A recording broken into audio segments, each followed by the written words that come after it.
Shabbat Shalom, Haverim, Shabbat Shalom, Liklan. Shabbat Shalom, meu amigo, Shabbat Shalom, minha amiga, Shabbat Shalom a todos. Vamos ser santos? Pois é, essa é a paraxá desta semana. Kedoshim, santos. Vamos aprender alguns mandamentos, né, que o Eterno nos deu para nos tornar santos. Yohanan, na primeira carta, ele diz o seguinte: se você quebra algum mandamento, você peca. Ou seja, o pecado, o erro está em transgredir os mandamentos. Então, não importa o que tua religião diga, o pecado está em transgredir mandamentos. E se o que você estiver fazendo não está transgredindo um mandamento, isso não é pecado. Você está no canal Gigi Gomes e nós vamos para a paraxá desta semana. Um Shabbat Shalom a todos. Moshe disse as seguintes palavras para o povo. Olha, eu escutei do Eterno e o Eterno disse para mim as seguintes palavras. E aí ele transmitiu para o povo. Zahor et Yom HaShabbat leikadishor. Lembra-te do dia de Shabbat para o guardar, para o santificar. É difícil? É. A religião persegue? Sim. O governo persegue? Sim. Os impérios perseguem? Sim. As dominações perseguem? Sim. O comércio, né, persegue? Sim. Então, dá para se ver aí que é o mandamento mais perseguido de todos. Por quê? Porque ele faz menção da criação do Eterno e nos diz para honrar essa criação. Por isso que ele é tão perseguido pela religião, pela ciência, pelos governos, pelos impérios, né, pela política em si. Ele é tão perseguido porque ele faz menção à criação. E todos esses segmentos que formam um sistema só, eles não acreditam na criação. Você pode estar assim, espantado. Ah, mas a minha religião não acredita na criação. Não, não acredita. Tá? Ela não acredita. Se ela acreditasse, ela guardava o sábado. A paraxá desta semana chama-se Kedoshim.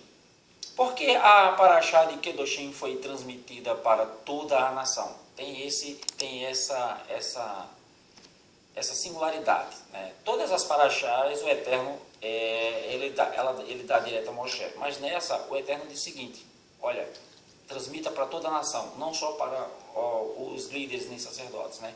Hashem ordenou a Moshe, depois de lhe ter transmitido as mitzvot desta paraxá, convoque uma assembleia de todo o povo, incluindo mulheres e crianças, que normalmente não são mencionadas.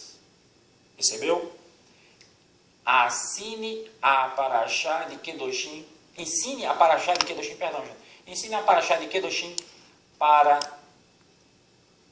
toda a nação. A paraxá de Kedoshim, ela está lá no livro de Vaikra, a gente está estudando Vaikra, aquele Levítico, né? E ela começa no capítulo 19, verso 1, e vai até o 20, verso 27. Aí você diz, poxa, é uma paraxá pequena, são 2 capítulos só. Mas não é assim, né? Apesar de ser 2 capítulos, tem muita coisa para a gente estudar nesses 2 capítulos.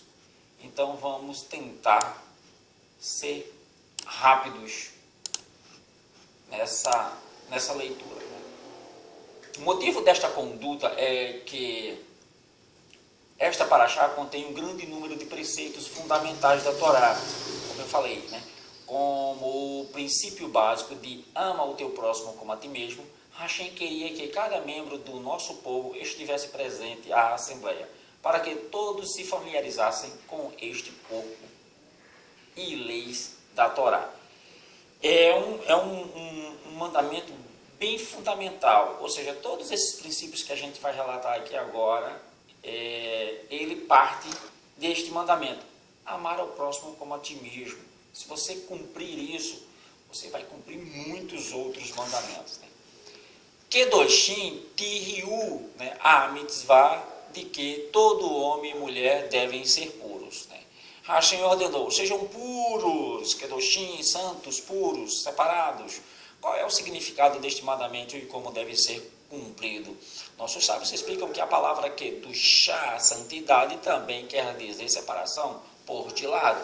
Para adquirir Kedushá é preciso separar-se e permanecer afastado de qualquer coisa que contradiga a Torá. Há muitos níveis de Kedushá, cada um deles ascendendo mais alto que ao outro, de Hashem, ao encontro de Hashem, perdão.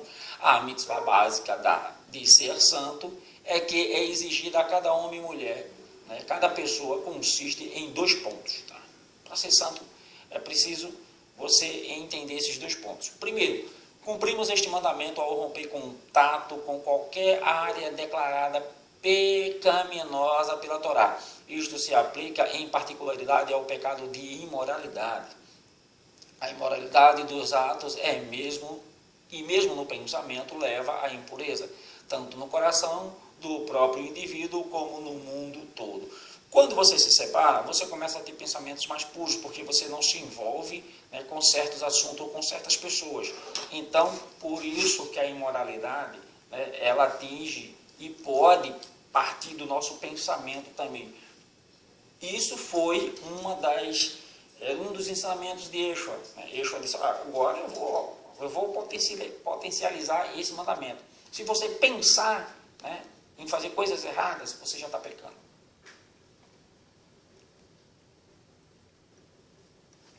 Da mesma forma, a nossa Kedushá não pode ser igual à dos anjos, né, por estes não possuírem maus impulsos. Pelo contrário, a mitzvah de sermos santos implica que, apesar dos desejos inatos que Hashem implantou na humanidade, devemos batalhar para desassociarmos de qualquer coisa que não seja aprovada pela Torá. Quando ele fala em anjos aqui, quando a gente falamos em anjos, é porque anjos não têm vontade, tá? Eles são mensageiros, ou seja, eles recebem missões. Entrega e acabou, não tem vontade. Né? Eu quero ser um anjo, então saiba que você vai perder suas vontades próprias. Né? Anjo não tem livre-arbítrio, não tem vontade. Tá? Então, acaba com esse negócio de dizer que anjo se rebelou, e que quer ser igual ao Eterno, e quer sentar no trono do Eterno, blá, blá, blá. O rei estocou sua adega. Né? A gente vai entender mais ou menos por essa midrash. Um rei estocou sua adega com barris de vinho raro e saborosos, que seriam oferecidos em banquetes reais. Ele temia que gatunos tentassem roubar seu precioso vinho. Colocou um grupo especial de guardas na adega para que guardasse o tesouro líquido. Dentre os guardas por ele contratados, havia notórios alcoólatras. Imagina, você colocar alcoólatras para tomar conta de uma adega. Após o primeiro dia, o rei ordenou uma inspeção na adega e os barris foram encontrados intactos.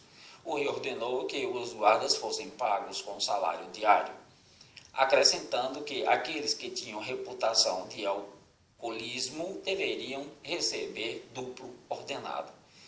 Isto não é justo, né? Declararam os guardas. Todos nós tomamos conta dos barris com igual fidelidade. Os alcoólatras, no entanto, retorquiu o rei, tiveram que exercer muita autorrestrição para não tocar no vinho. Eles merecem um bônus pelo seu esforço extra. Você acha isso injusto? Só porque o cara é alcoólatra e vai tomar conta de uma adega e ele tem que receber maior? Isso é uma midrash. Isso quer dizer o quê? Que quanto mais você se afastar das coisas pecaminosas, principalmente aquelas que você se sente mais atraído, você vai ter uma recompensa maior. Yeshua, ele relatou inúmeras passagens e pensamentos, né, em forma de parábolas, né, para retratar isso. E uma delas é aquela lá, eu acho que é o senhor da vinha, né, que ele começa a contratar os trabalhadores à primeira hora do dia, e quando chega a penúltima hora do dia, ele ainda contrata trabalhadores, e na hora de pagar, ele paga a todos iguais. Então, Os que começaram de manhã reclamam, poxa, a gente pegou, né, o sol quente do dia inteiro, e esses aí só trabalharam 1 hora à tardezinha e vão receber a mesma coisa que eu. Então o rei pergunta, é ruim aos seus olhos que eu seja um homem bom? O dinheiro não é meu, eu faço o que eu quiser. Mesma coisa o Eterno está dizendo aqui, né? O perdão é meu e eu perdoo a quem eu quiser, da forma que eu quiser. Eu sou o dono da vida. Se você não aceita isso, problema seu, né? Você não aceita que o Eterno é o dono da vida, problema seu, depois você sofre as consequências, né? E aí vai conhecer a verdade de uma forma muito trágica. Então é melhor aceitar as regras do Eterno.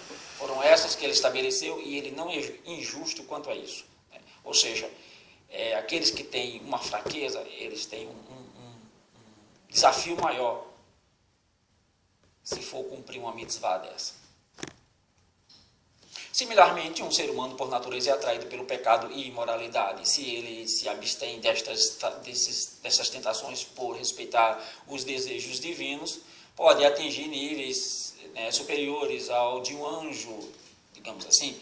Como recompensa é anexado à presença divina, o que lhe garante vida eterna. Já que Hashem sabe que a vida humana está cheia de tentações, achou necessário fazer uma dupla advertência. Sejam santos. Quando você lê o texto de Vaikra 19:2, ele diz 2 vezes, sejam santos. E novamente, santifiquem e sejam santos. Vaikra 20:7. 2.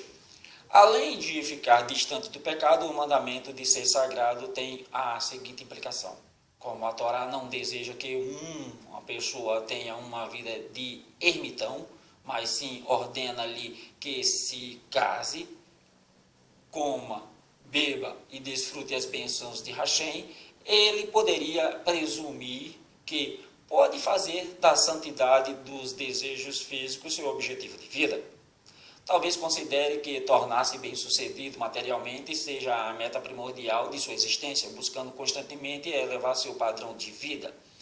Empregará a maior parte do tempo e energia para melhorar sua casa, seu guarda-roupa e na satisfação dos seus apetites físicos. Talvez ele pense que um perfeito tzadik, um perfeito justo, pois todas as suas atividades são kasher. Jamais ingere um bocado de comida num restaurante ou hotel não kasher. Não viaja no Shabat, no sábado. Nem sequer engole a comida antes de recitar a bênção apropriada. Porém, embora esta pessoa se apegue a muitos detalhes das mitzvot, ele deixou de aprender a atitude fundamental da Torá para com a vida. Nossos sábios o consideram um indivíduo depravado, que age dentro dos confins da lei da Torá, das instruções da Torá. Embora todas as suas ações sejam kasher, ele não faz jus aos padrões da Torá. Para indicar a uma pessoa a correta direção a seguir na vida, a Torá ordenou um preceito amplo: sejam sagrados. Isso implica que devemos exercer restrição e moderação em todos os prazeres físicos, mesmo que sejam permitidos pela Torá. É permitido pela Torá, então eu vou comer até estourar. Não é assim. Aqui são alguns exemplos práticos de ilustrações a esses conceitos, né? Primeiro, embora seja adequado de que uma pessoa faça refeições nutritivas, ele não deve estimular seu desejo pela comida e cultivar hábitos de gourmet. Aquilo que eu falei. Também não deve fazer excessos no comer e beber. 2. Embora a Torá permita que se beba vinho, a bebida alcoólica e bebidas alcoólicas, a pessoa deve ser ou ter moderação. 3. Embora aconselhado pelos nossos sábios a vestir-se com roupas boas e a mobiliar sua casa com conforto, uma pessoa não deve cercar-se de luxo. O propósito de um ambiente confortável é deixar sua mente em paz para poder devotar-se às suas buscas, pelo Eterno. divinas. Aquele que procura prazeres físicos visando apenas a autossatisfação, afasta-se constantemente de seu Criador. Ele reduz seu nível àquele do animal que existe para satisfazer seus instintos naturais. A Torá não alega que seja fácil atingir a Kedushá, santidade, ou uma vida de santidade dentro dos limites da Torá.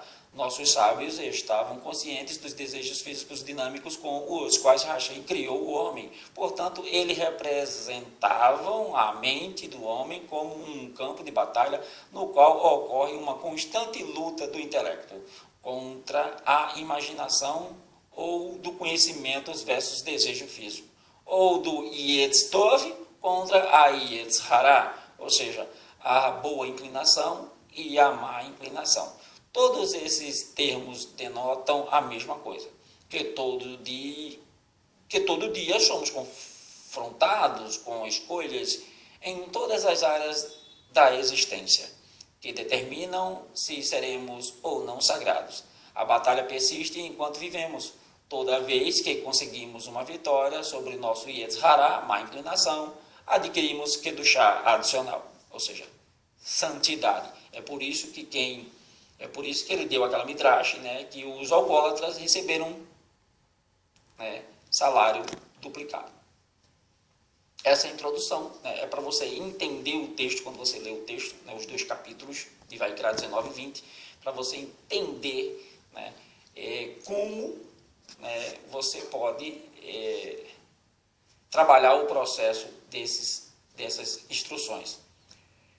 O Messias, né, ele fala muito sobre isso, né, essa batalha, né, do corpo e da alma.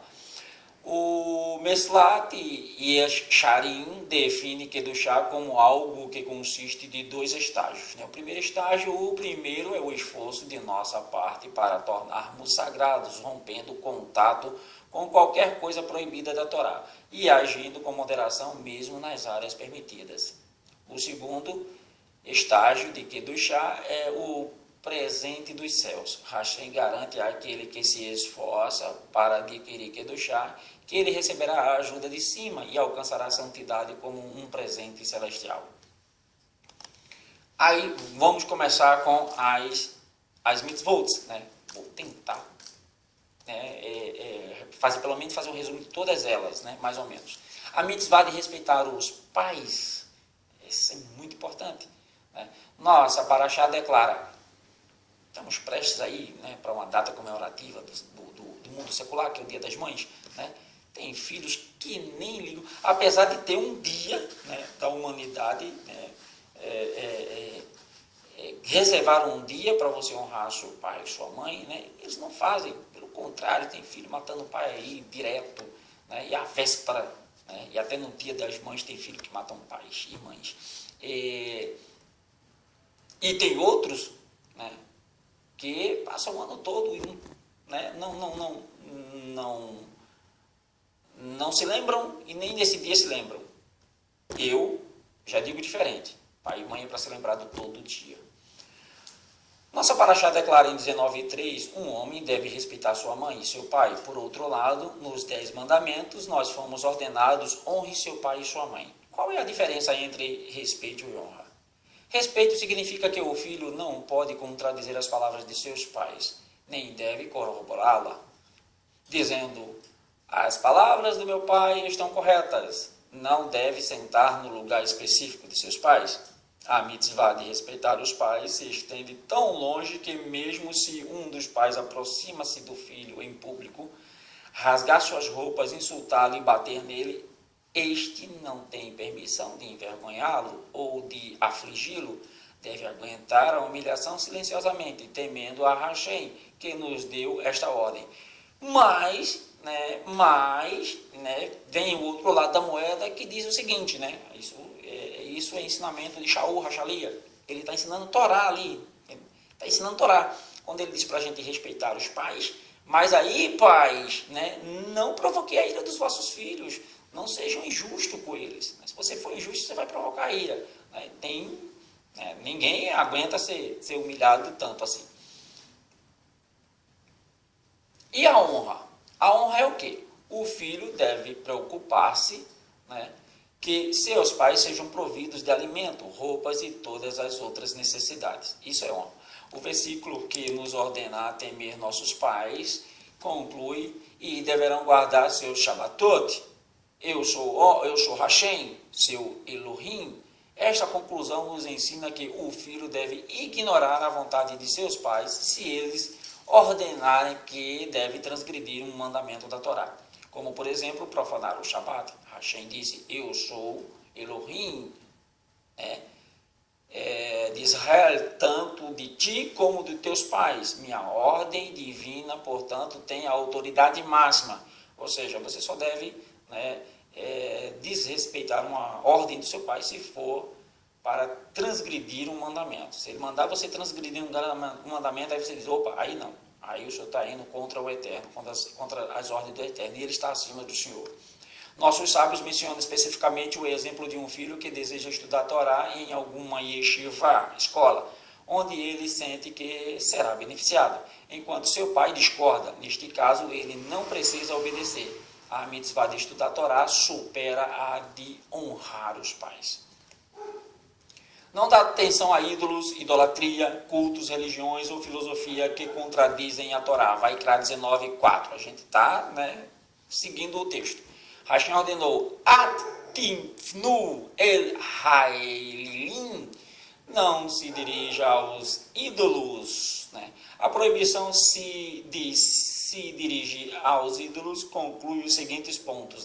É proibido olhar para ídolos. Se alguém olhar divertidamente para um ídolo, deve desviar o olhar.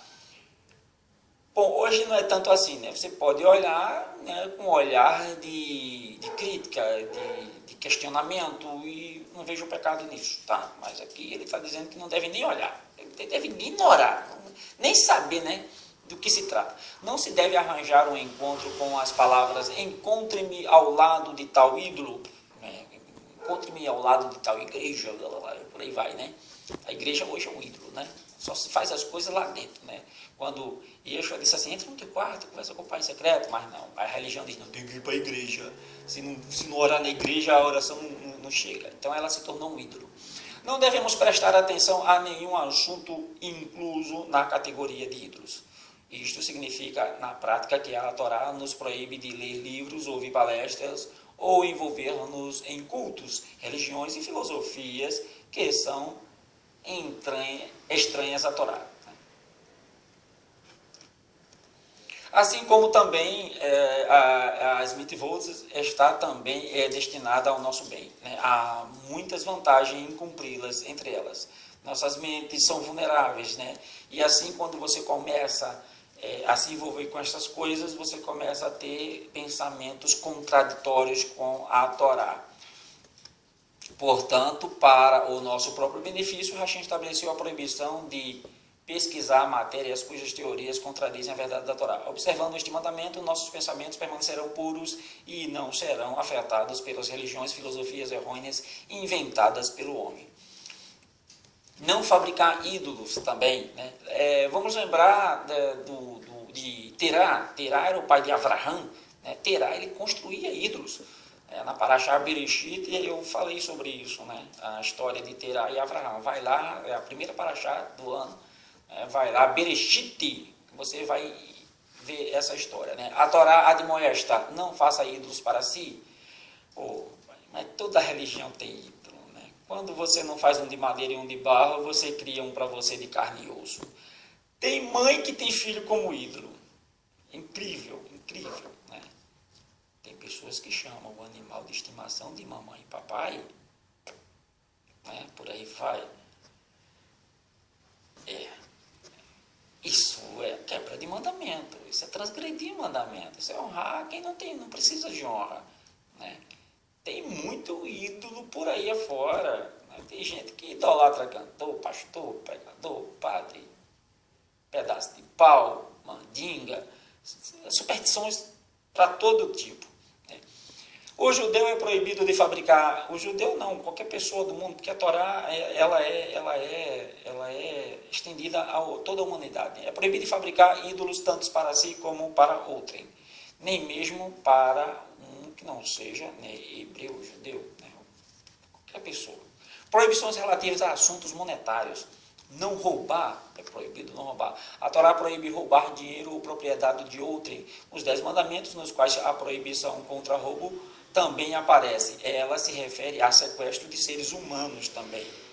Quando você rouba pessoas, sequestra pessoas e torna elas escravas. De acordo com os padrões da Torá, alguém é considerado ladrão mesmo se pegar menos de 1 centavo, não importa a quantia, roubo é roubo. Também é proibido pegar algo de outrem como um mero gracejo ou com a intenção de irritar seu proprietário, fazer pirraça. Também não é permitido roubar com a intenção de devolver o objeto roubado.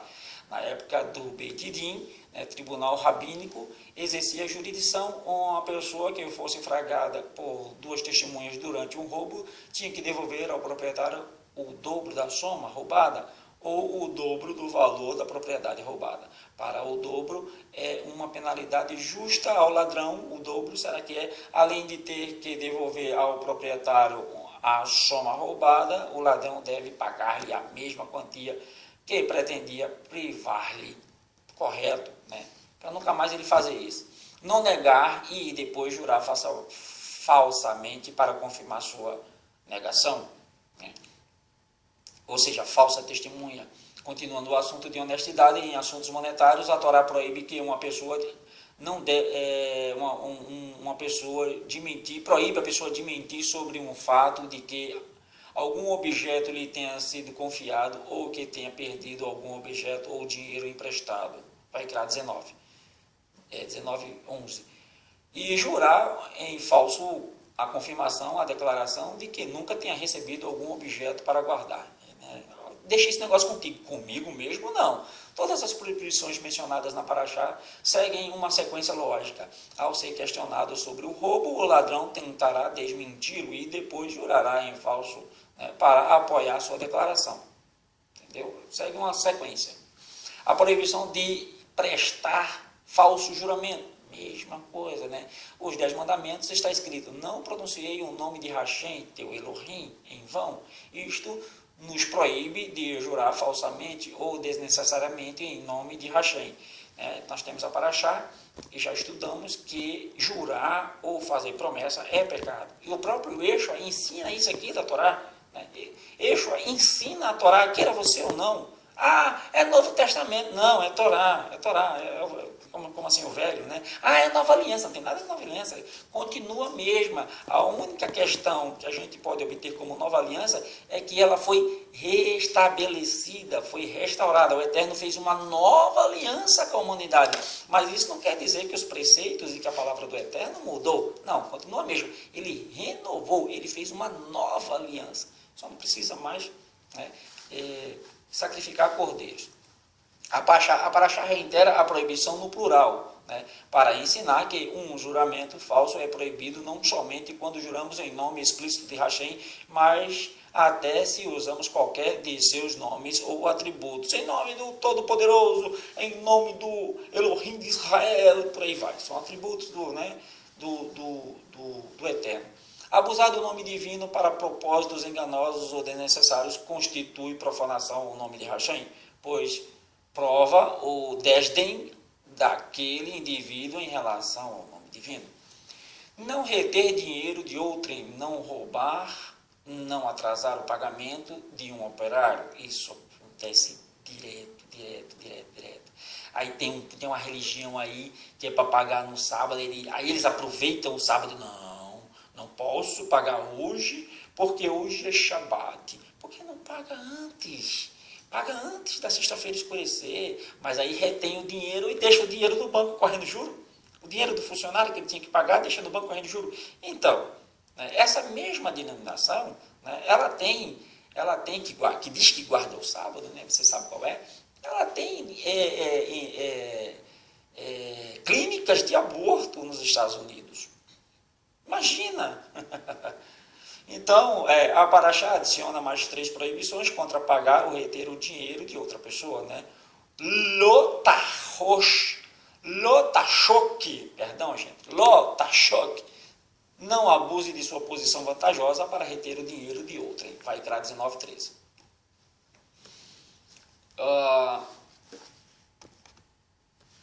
Este tipo de ato é denominado pela Torá de Oshek, né? Aproveita-se de uma posição ou situação financeira vantajosa para enganar alguém. A também adverte: Lo tigzou, não roube em público, vai criar 19:13. A Torá já proibiu o roubo antes, em 19:11, sendo que se refere a roubo a escondidas. Ou seja, isso aí, na nossa linguagem, é furto, né? Esta nova proibição refere-se a assalto, roubo com violência, pegar qualquer coisa de outrem forçosamente em público. Não atrase o pagamento de um operário, né? O operário deve ser pago de acordo com o compromisso do patrão, diariamente. A pessoa tem fome todos os dias, então deve receber diariamente. Ou qualquer que tenha sido o acordo. Se alguém retém o salário de seu empregado, seu pecado é tão grave como se estivesse lhe tirando a alma. Não induzir um ignorante ao erro, né? Não coloque um obstáculo na frente de um cego. Por isso que Yeshua disse assim: existe cego sendo guiado por cegos. Imagina, os dois cairão no buraco. De acordo com os nossos sábios, este versículo nos proíbe de induzir ao erro com um mau conselho a alguém cego, ou seja, ignorante, ingênuo ou desinformado em algum campo onde ele procure nossos conselhos. Pelo contrário, devemos aconselhá-lo com o máximo de nossa habilidade. Um pai não deve bater em seu filho adulto, pois poderá assim causar com que o filho viole a mitzvah de honrar os pais dos filhos, pode atacá-lo como troco, né? Isso aí está encaixado, né, no seguinte argumento, né? Porque de acordo com os nossos sábios, este versículo nos proíbe de induzir ao erro as pessoas, né? Então, não este item não venderá bem, né? Porque aqui vou dar, por exemplo, se um proprietário de uma loja pedir uma opinião se deve estocar sua loja com um determinado artigo, não lhe aconselhe. Não, este item não venderá bem, né? Porque você teme que ele se torne seu concorrente, né? Entendeu? Você vende aquilo também. Se for assim, diga a ele que você é incapaz de aconselhá-lo, né? Obviamente. Uma das formas mais esplêndidas de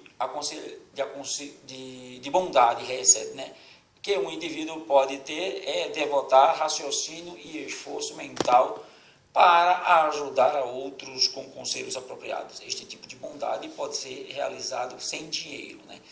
Também não podemos colocar obstáculos na frente de alguém, né, ou alguém que seja cego, né, sobre assuntos sobrenaturais, ou seja, que esta prestes a cometer um pecado. Não devemos ajudá-la a promover o seu ato, induzindo-o ao erro. Nossos sábios, né, aí quando encaixa, né, nossos sábios, por exemplo, advertem, né, que você não pode fazer uma pessoa pecar, colocando obstáculo na frente, né, de um cego, no sentido de fazê-lo pecar. Por exemplo, um pai não deve bater em seu filho adulto, pois poderá assim causar, né, com que o filho viole a mitzvah de honrar os pais, pois o filho pode atacá-lo com o troco. O meu pai, ele dizia que nunca bateu na gente porque ele achava desumano e um ato de covardia. A mão dele era muito grande, né, e eu era pequenininho, os 4 filhos deles eram, né, quando criança, pequenos, e aí ele achava desvantagem, mesmo porque a criança não pode se defender. Uma mão tão grande batendo numa criança, então ele nunca bateu na gente. E disse: bom, agora você completou 18 anos, então é agora que eu não vou bater em você mesmo, porque eu tenho medo que você revide. Então meu pai era um homem muito calmo nesse assunto. Outra coisa, não se deve emprestar dinheiro a uma pessoa e pedir emprestado com juros. Veja que o juro, ele não é aconselhado, ou seja, o Eterno não aceita juros, pois além de estar pecando, né, fazer-se com que o outro lado peque também. O que é que a gente vê hoje? Eu tenho que parar para abrir um parênteses aqui, né? A Bíblia adverte, a Torá adverte, Yeshua adverte, não empreste com juro, é pecado. E o que é que as denominações religiosas fazem? Cartão de crédito. Se associa com empresas que cobram juros e você ainda continua sendo devoto a essas denominações. Ah, a minha é certa, a Blé é certa, a Batista é certa, né? E vai e ganha um cartãozinho para dizimar, né? E aquele cartãozinho te induz a fazer compras que você vai pagar com juros, está te emprestando a juro. A tua denominação, que quer te levar para o céu, né? Está fazendo acordo com empresas que cobram juros. Isso é pecado. Pecado. Ou seja, o que interessa a eles é isso. Mas você faz o que você quiser. Não estuda a Torá, é cego, está sendo guiado por outro cego, vai cair no buraco, e estou eu aqui tentando alertar, mas você diz, mas a minha religião é a certa. Toda religião no mundo tem como base as escrituras sagradas. Só que pegar as escrituras sagradas, um livro, né, tendo o professor como o criador de todas as coisas, o escritor também, né, o escritor como criador de todas as coisas, e aí esse livro tem um poder muito grande, porque ensina verdades, é o manual de instrução da humanidade. O Eterno fabricou o homem e deu o manual de instrução. Só que quando você fabrica um carro, o carro ele não lê o manual de instrução dele para ele mesmo se consertar. Mas o ser humano ele tem essa capacidade de ler o manual de instrução dele e ele mesmo se consertar. Ele mesmo prevenir seus defeitos. Então, fica a seu critério. Estudar, examinar as escrituras ou seguir tua religião.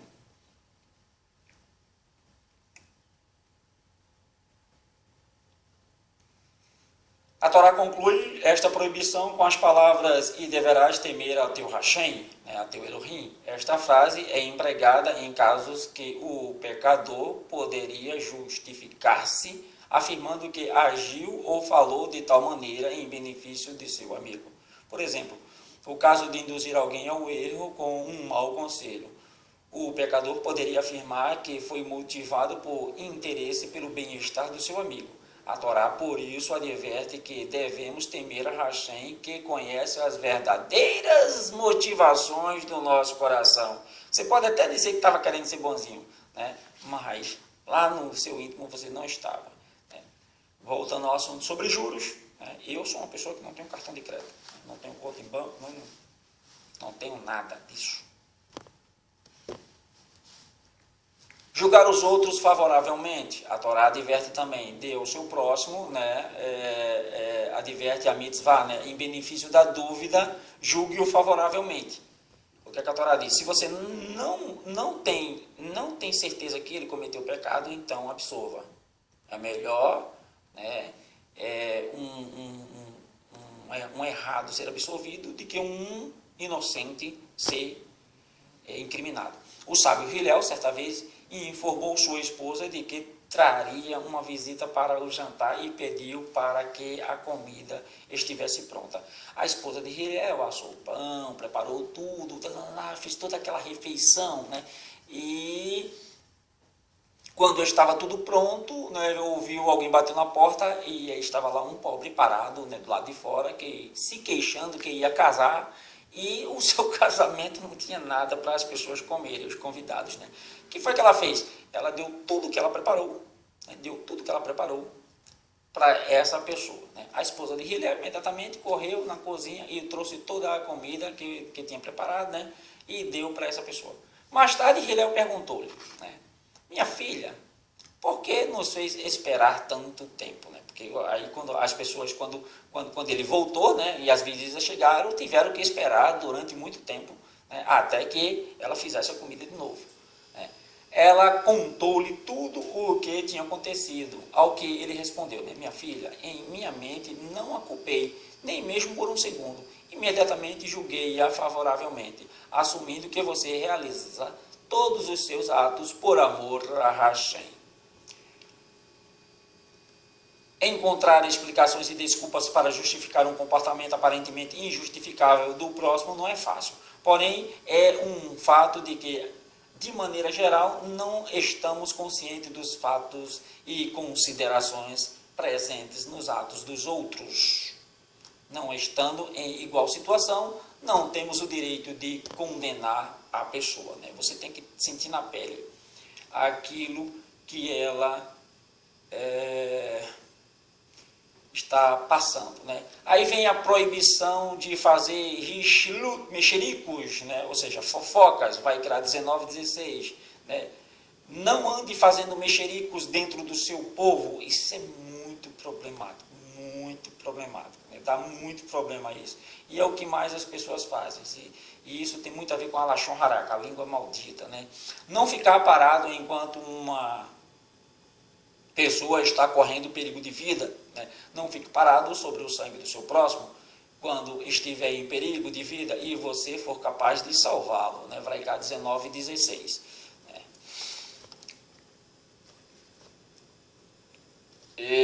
Não odiar outra pessoa secretamente. Isso acontece demais, você odeia a pessoa secretamente. Isso está lá em 19, 17, né? 19, 18, e isso, né, aconteceu com os filhos, né, de Jacó, né, não fingiram ter relações amistosas com Yosef, né, enquanto nutriam ódio secreto em seus corações. A Torá afirma, e eles não conseguiam falar em paz com ele. Está lá em Bereshit 37:4, Gênesis, né, 37:4. Esta é uma das características de um Talmid Raham, né, sábio, cujos pensamentos mais profundos não contradizem a conduta que ele apresenta ao mundo exterior. Ressentimento, né, os fatores, né, que podem levar a isso, né, é ressentimento por ter sido injustiçado por alguém, o procedimento apropriado, neste caso, é depender das circunstâncias. Pode ser por meio de franca repreensão, pode ser por meio de julgamento objetivo por uma terceira pessoa, ou, né, na época do Beit Din, né, hoje não tem mais Beit Din, ou pode simplesmente perdoar e esquecer, né, ou inveja, né, de seu concorrente, de um superior, de uma pessoa bem-sucedida, etc. A correção dos traços de inveja requer uma análise sincera de sua fé na providência divina. Se você não tem fé no Eterno, nem conhecimento dessas coisas, muito difícil você vai conseguir vencer uma inveja que você tenha de alguma pessoa. E a inveja é querer aquilo, né? Querer aquilo que é dele, não querer um igual, tá? O meu vizinho comprou um carro bonito, isso não é inveja. O carro dele é ótimo, não é inveja. Mesmo você sair comentando para mim, meu vizinho comprou um carro, você ficar, olhar o carro, achar o carro bonito, isso não é inveja. Inveja é você, depois que o vizinho comprar, você dizer, eu quero ele, eu quero o carro dele, aquele carro dele vai ser meu. Porque tem outros iguais, então você pode ter outros iguais. Mesmo porque as empresas não fabricam só um, né? A mitzvah de reprovar os outros, né? A Torá ordena, reprove o seu próximo. Isso implica que, se observamos um hebreu transgredindo, ou uma pessoa, né, qualquer transgredindo uma mitzvah, um mandamento, somos obrigados a lhe mostrar o erro. É o que eu estou fazendo aqui agora, né? Isso serve para mim também. Eu aprendo 95% quando eu estou falando as coisas aqui. Isso é estudo, já é ciência, né? Quando você tenta ensinar, você consegue assimilar 95% daquilo que você tenta passar para as pessoas. Isso está lá em Vaikra 19 e 17, né? Isto significa que quando censuramos alguém, devemos seguir certas regras para evitar humilhação o máximo possível, né? Aí você tem que ter um joguinho de cintura, né, para passar para a pessoa sem ela se magoar que ela está errada. Não se vingar e não guardar rancor de outra pessoa, né? É proibido vingar-se de outra pessoa ou mesmo expressar rancor contra ele. Estava em Crai 19, 18. A seguir um exemplo de vingança, né? Dona Maria para sua vizinha que se chama Josefa. Perdão pelos nomes, tá? Maria e Josefa. Maria A, Josefa B. Tem uma consulta médica hoje de manhã. Você poderia tomar conta das minhas crianças por 1 ou 2 horas até que eu volte? Então, dona Josefa diz o seguinte: sinto muito, mas hoje eu estou muito ocupada.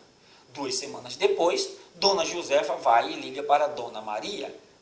Dona Josefa não pôde ficar com as filhas de dona Maria. Você poderia tomar conta de meus pequenos enquanto faço compras? Pede dona Josefa a dona Maria. Dona Maria foi a que pediu primeiro. E dona Josefa não quis ficar. Aí o que é que dona Maria faz só porque dona Josefa não não ficou com os filhos dela, né? A senhora, ela reflete, né? Por que eu deveria fazer por ela o que ela não fez por mim? E em voz alta, né, diz, né? Que pena, hoje é dia de eu lavar roupa. Eu justamente ia começar agora e ficaria ocupada por algumas horas. Vingança.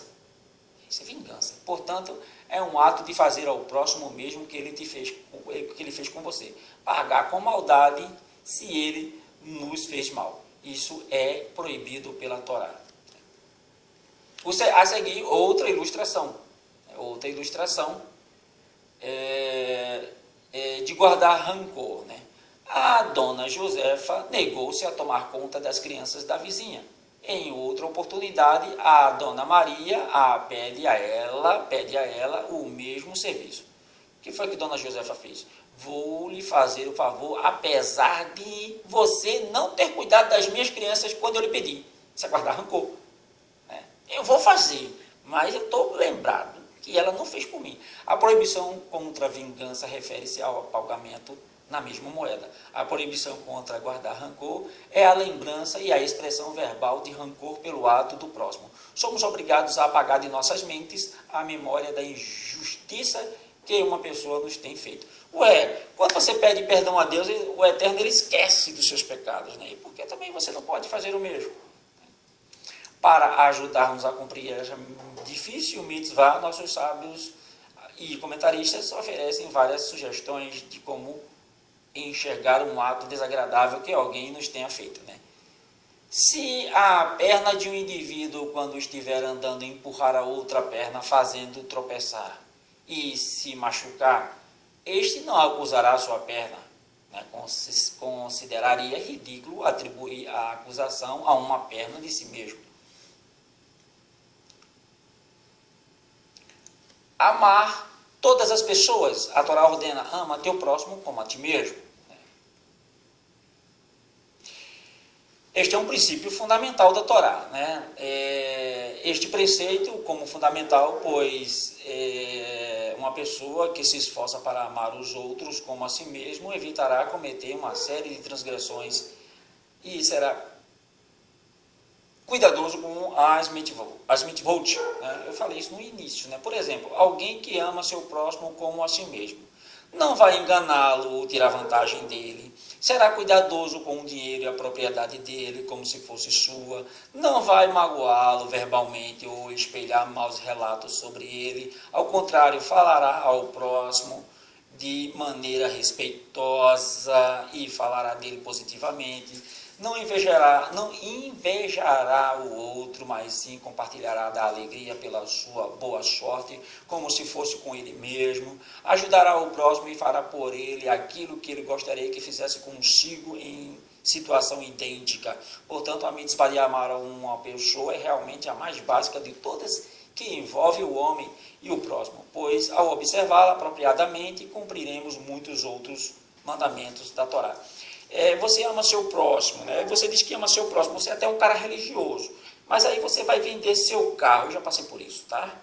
Vai vender seu carro, e aí diz, o carro tá ótimo, tá assim, tá lá, e ele sabe os defeitos que o carro vai provocar, porque ele está vendendo, porque ele quer escapar daqueles problemas que o carro vai dar. Mas ele diz que o carro tá ótimo, que ele fez isso, que ele trocou aquilo, apesar de ser religioso, mas está ali enganando o próximo.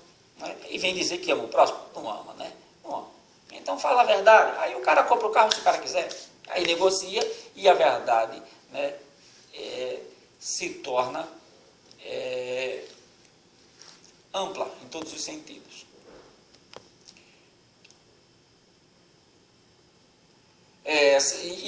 Isso eu vou tentar terminar com isso, tá? Não sei se vai dar tempo ainda. Vou só resumir os outros, né? Certa vez, né, a gente vai falar de Shammai e Hillel, tá? Essa historinha eu já contei várias vezes. Vou contar de novo porque é sempre bom conhecê-la e repeti-la.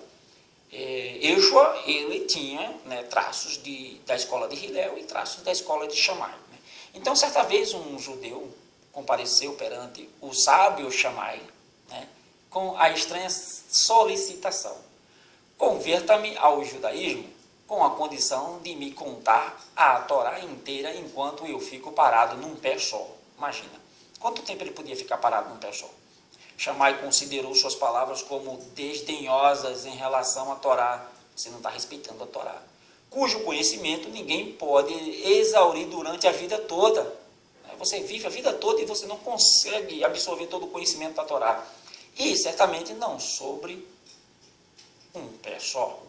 Por isso expulsou do Beit HaMidrash, casa de estudos. A escola de estudo é Yeshiva, tá, gente? Beit HaMidrash é casa de estudos. Beit HaMikdash é o templo onde que foi construído por Salomão. Então Shammai pegou a bengala e sai daqui, expulsou ele com a bengala que tinha nas mãos.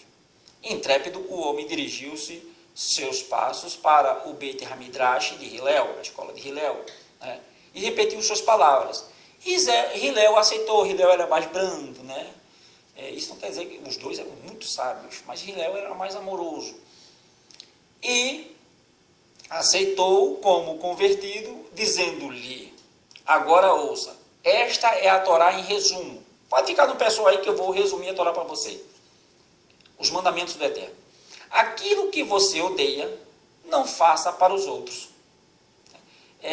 No nosso ditadozinho popular diz assim, aquilo que eu não quero para mim, eu não dou aos outros, mais ou menos isso, o que eu não quero para mim, eu não dou aos outros, o que você não quer que faça a você, não faça aos outros. Aqui ele está dizendo assim, aquilo que você odeia, não faça para os outros. Todo o resto explica este princípio.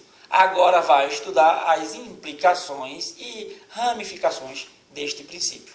E aí ele ganhou aquele aluno para ele. Depois vem Kilaim, a proibição de misturar espécies diferentes. A Torá menciona várias proibições contra a mitzvah, a mistura de espécies diferentes, porque ele criou tudo em 6 dias de criação, separarei todos os animais, plantas de acordo com a espécie. Respeitem e guardem esta separação e não misturem as diferentes espécies. Nossa paraxá debate a proibição do cruzamento de animais, a proibição de semear 2 tipos diferentes de semente no mesmo campo, de árvores ou vegetais. Chatnez, a proibição de usar uma roupa feita de lã e linho. Essa é que está, porque ela é ruquim, a gente não entende. Não usar uma roupa feita de lã e linho. Por que não? Por que não? Por que não pode usar? Qual é a explicação que eles dão?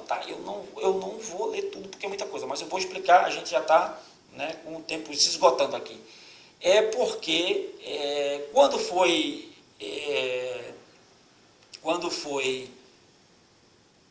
Caim e Hevel, foram oferecer seus sacrifícios, Caim ofereceu o algodão, os vegetais, e Hevel ofereceu a lã. Então, o algodão e a lã elas não podem se misturar. E por conta disso, houve aquele pecado, houve aquele assassinato. Então, o Eterno disse, não façam mais misturas. Mas isso é ruquim. Isso é ruquim. No meu pensamento, eu acho que quando você mistura tecido, ele fica mais frágil. Então, se rasga fácil. O lã não beneficiar dos frutos de uma árvore até 3 anos, está lá, antes de 3 anos você não podia comer da árvore que você plantou, Havaí, o fruto do 4º ano, esse era oferecido a Hashem, e só você e sua família poderiam comer, você não podia negociar aquele fruto do 4º ano, não comer sobre o sangue, não coma sobre o sangue, esse versículo tem várias implicações, não coma a carne de um animal com seu sangue, é proibido comer o sangue mais uma vez, e a proibição contra Menashe e Meonem, tipos de adivinhação, esse é muito, leia lá que você vai entender. O Nishu é adivinhações, muitas pessoas aceitam que determinados acontecimentos prognosticam alguma sorte ou azar futuros, que não são reservados a eles, ou seja, adivinhações, superstições, e o Meonem determina de momentos, algumas pessoas acham que certos dias ou horas são venturosos, e não para determinada empreitada, tem isso aí também. E alguns religiosos se baseiam na passagem de Mordecai, porque Mordecai ele pergunta a 3 crianças que vieram da escola qual foram os versículos que vocês, né,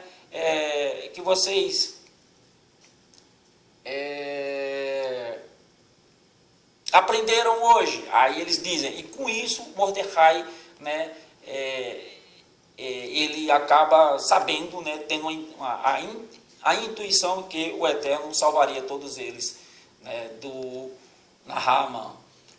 Respeitar o Beit Hamidash também, né? Hoje não tem mais Beit Hamidash, né?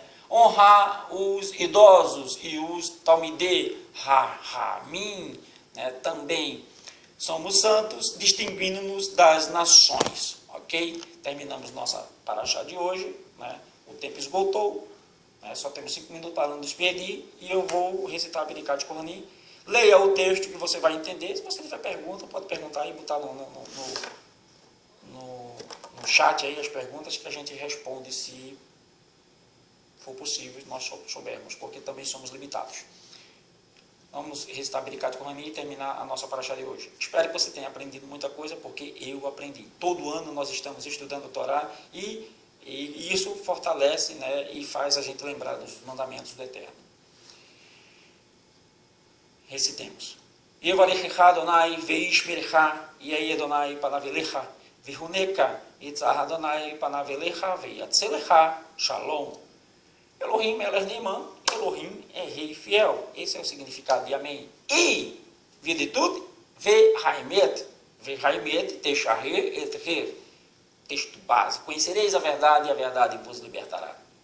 Emitzei Hashem. Se assim o Eterno permitir, estaremos aqui na próxima semana com mais uma paraxá da Torá, do Eterno. Um Shabbat Shalom a todos. Até mais. Um abraço. Tchau, tchau.